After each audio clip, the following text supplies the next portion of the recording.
La loi de finances 2025, elle rend l'Algérie, c'est la question des voitures de moins de 3 ans, l'interdiction de revendre sa propre voiture, elle fait de l'Algérie un pays unique, un pays à part, un pays anormal. Aujourd'hui, l'Algérie, c'est le seul pays au monde, j'ai beau chercher, qui interdit à ses citoyens, à ses habitants, de revendre un bien de consommation qu'ils ont acheté avec leur propre argent. Ça n'existe nulle part ailleurs, cette interdiction. Ça n'existe nulle part ailleurs, c'est vraiment exceptionnel. La voiture de moins de 3 ans qui est achetée par un Algérien depuis l'étranger et qui la paye très cher parce qu'il l'achète en devise, l'État vous demande de le rendre incessible, de ne pas le revendre pendant 6 mois. C'est ma voiture, j'ai pas le droit de la revendre. Ça n'existe nulle part ailleurs au monde. Nulle part. Plus tard, à la fin de l'année 2024, ils ont modifié légèrement cette interdiction parce qu'ils savent qu'elle est anticonstitutionnelle, elle est illogique, elle est antirationnelle et elle est liberticide, il n'y en a aucun sens. La loi de finances 2025, elle rend l'Algérie, c'est la question des voitures de moins de 3 ans et de leur incessibilité, c'est-à-dire l'interdiction de revendre sa propre voiture, elle fait de l'Algérie un pays unique, un pays unique, je sais pas ce qu'on peut trouver comme mot, un pays à part, un pays anormal.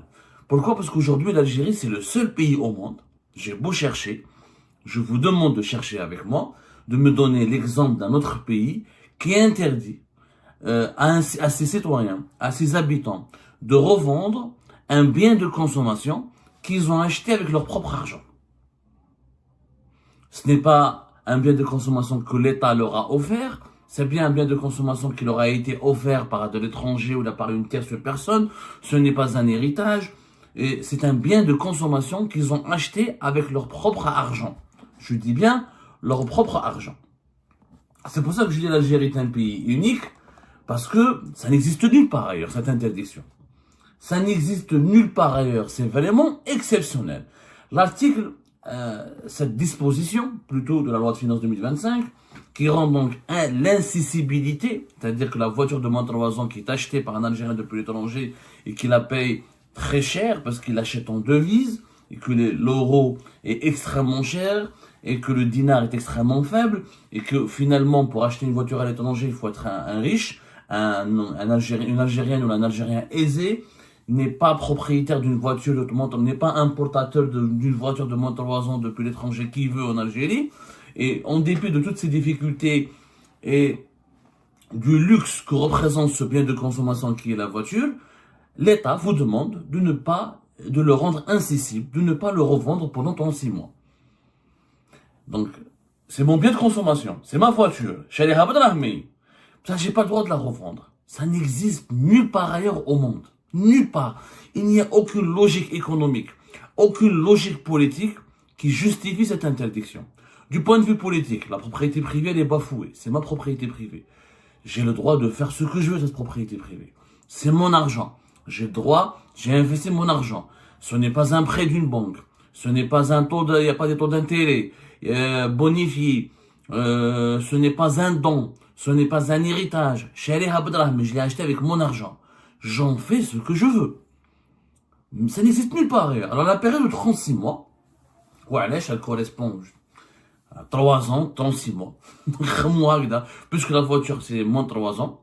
Donc, tu as acheté une voiture de moins de 3 ans depuis l'étranger, tu n'as pas le droit de la revendre au bout de 3 ans. Pourquoi? Parce que l'État algérien, c'est pour lutter, il estime que cette mesure est nécessaire pour lutter contre la spéculation. Lutter contre la spéculation est un mot magique qui sort dans toutes les bouches maintenant, qui revient sur toutes les lèvres des dirigeants algériens. Il y a de la spéculation parce qu'en 2023, en février 2023, quand les importations de voitures de moins de 3 ans ont été autorisées, on a remarqué que des personnes achètent ces voitures pour les revendre au marché informel et pour empocher une plus-value. L'interdiction du commerce, la liberté de commercer est une liberté fondamentale, garantie par la Constitution algérienne. Bien sûr, on peut déplorer le fait que ces voitures sont vendues au marché informel, mais il s'agit d'une vente de particulier à particulier. ce sont des particuliers qui revendent leurs voitures. Donc il n'y a pas d'obligation d'avoir un registre de commerce ou là de payer des taxes ou de s'acquitter d'un impôt. Sauf, bien sûr, à partir du moment où cette voiture importée depuis l'étranger, elle est soumise à des droits de douane, à de la TVA, donc j'ai le droit de la revendre quand je veux. Mais comme il y a eu un emballement au niveau du marché national et que l'euro a flambé face au dinar, puisqu'il fallait des euros pour aller acheter des voitures à l'étranger, et que les importations de ces voitures de moins de 3 ans étaient financées à 100% par l'épargne personnelle ou par l'argent personnel, par les devises personnelles des acheteurs, des Algériens et des Algériens. Donc il fallait acheter de l'euro dans les marchés informels, dans les marchés noirs, pour aller acheter ces voitures. Ce qui a causé une flambée importante de l'euro, où 1 euro a dépassé la barre des 260 dinars sur le marché informel. Ça a fait paniquer le régime algérien, qui a décidé de trouver une parade. Comment autoriser à la fois l'importation des voitures de moins de 3 ans sans les interdire, mais sans provoquer, pour contrôler, pour limiter leur revente, pour limiter la flambée du cours de l'euro face au dinar. Comment trouver une parade, trouver des solutions. Ils ont réfléchi. Au bout d'une année, ils ont trouvé cette parade, cette option de l'incessibilité, c'est-à-dire de ne pas l'interdiction de revendre sa voiture pendant 3 ans. En fait, plus tard, à la fin de l'année 2024, ils ont modifier légèrement cette interdiction pour la rendre plus supportable, parce qu'ils savent qu'elle est anticonstitutionnelle, elle est illogique, elle est antirationnelle et elle est liberticide, il n'y en a aucun sens. Pour lui donner un peu de sens, ils ont mis quelques exceptions. Ils ont dit dans l'article 208 de la loi de finances 2025, qui est publié au journal officiel en ce moment, qui est officiel, qui a été rendu public la loi de finances depuis le début du mois de janvier, et oui, dans les cas suivants, les propriétaires des véhicules de moins de 3 ans peuvent revendre leur voiture à condition de rembourser l'avantage fiscal.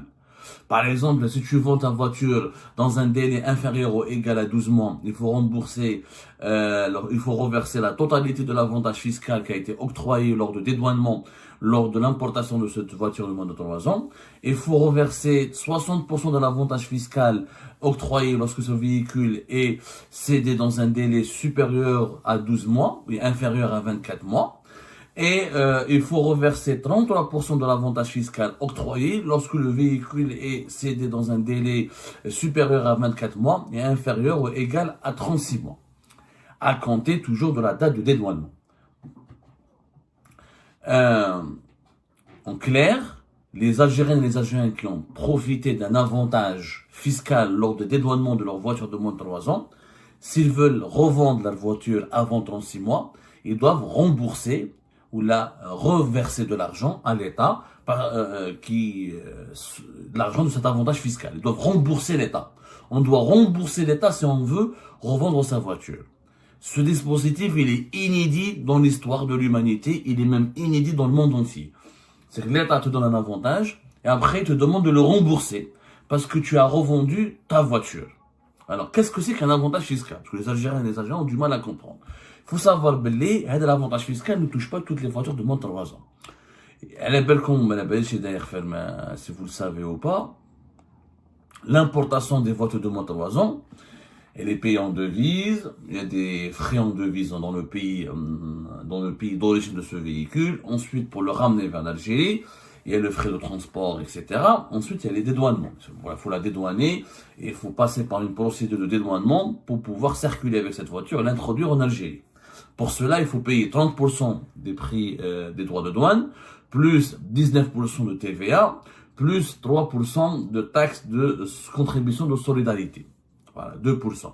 Donc 2 plus 19, ça fait 21. 21 plus 30, ça fait 51%. C'est-à-dire que un véhicule qui coûte 20 000 euros, il faut pour pouvoir circuler, il va coûter à l'Algérienne et à l'Algérien l'équivalent quand même de 30 000 euros au bas mot, puisqu'il faudra payer 51% en taxes. Bon, les taxes, il faut les payer en dinars. Bon, et la valeur du dinar n'est pas comme la valeur de l'euro, vous allez me dire, mais au bas mot, on doit le véhicule acheté à l'étranger et introduit en Algérie par les procédures de dédouanement, de paiement des taxes, il faut rajouter au moins 30%. Au moins 30% de sa valeur. Allez, il y 10 000 euros, si vous prenez un véhicule de 20 000 euros, c'est minimum dans les 6 000, 7 000 euros. L'équivalent de 6 000, 7 000 euros. Sauf que il y a des avantages fiscaux pour certains véhicules de moins de 3 ans. Par exemple, les véhicules électriques, de moins de 3 ans, ont une réduction des droits de douane de 80%. 80%, avec une réduction. Tu ne payes pas les 30% intégralement des droits de douane. Tu payes une réduction, l'État t'offre 80%. Parce que l'État algérien veut encourager l'utilisation des véhicules électriques qui polluent moins et qui consomment moins des carburants. Ce qui est intelligent de la part de l'État algérien, c'est une bonne mesure. Le problème n'est pas là. Donc une réduction de 80% des taxes douanières est accordée pour les véhicules électriques. Pour les véhicules hybrides, c'est une réduction de 50%.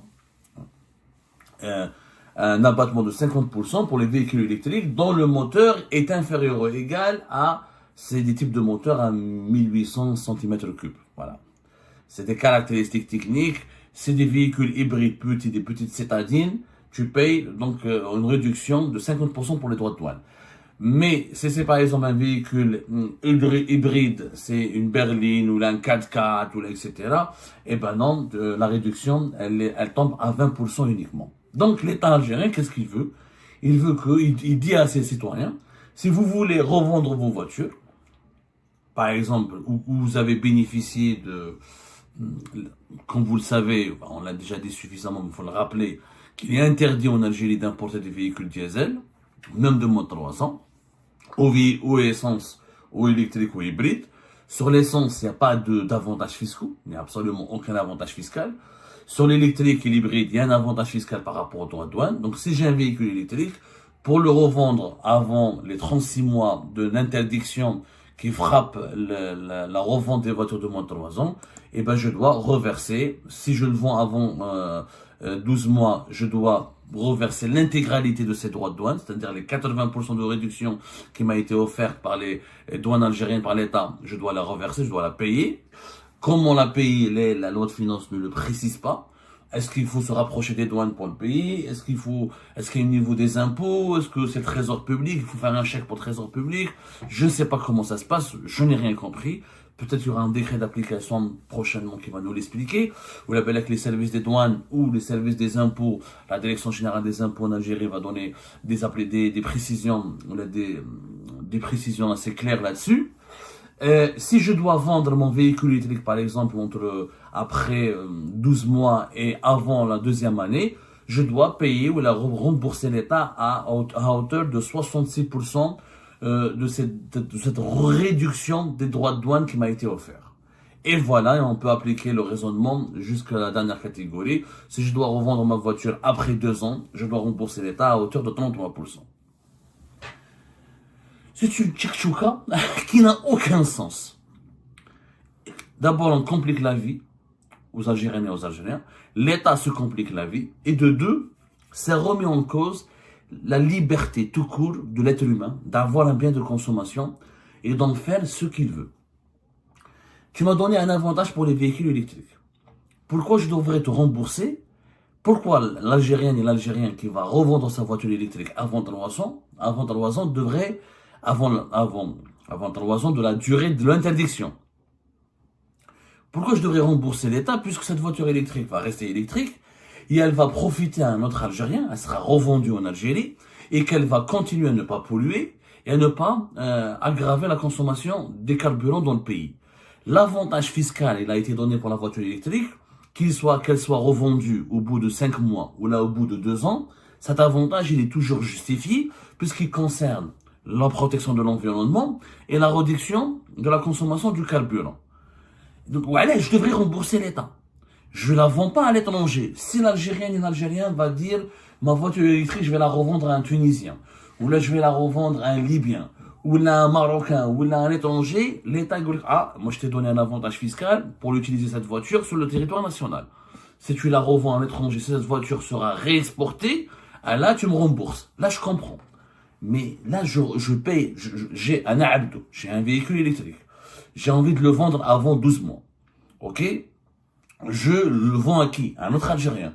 Pourquoi je devrais rembourser l'État? Pourquoi je devrais rembourser ou la restituer l'avantage fiscal? Ça n'a aucun sens. Ça n'a aucun sens.